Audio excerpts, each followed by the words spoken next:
Buning oqibatida kelib chiqayotgan kasalliklar esa oxiri oqqon rakiga borib taqalayapti.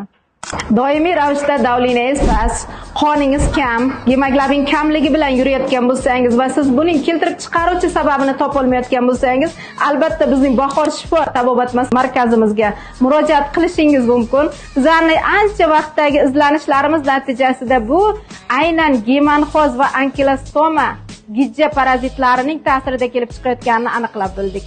Nega deganda, boshqa gijjalar turlari hammasi organizmimizga kirayotgan ovqatlar hisobidan oziqlansa, gemanxoz va ankilostoma parazitlari oshqozon, ichak, shilliq qavatlariga xuddi zulik kabi o'rnashib olib, qoningizni so'rishi oqibatida oziqlanadi. Buning oqibatida kelib chiqayotgan kasalliklar esa oxiri oqqon rakiga borib taqalayapti. Davlingiz va gemoglobiningiz past bo'lsa, bunga olib kelayotgan sababni bilishingiz uchun ishonch hosil qilmoqchimisiz? Albatta bizning tabobat maskanimizga murojaat qiling va albatta bizning qabulimizga yoziling. Shoshiling.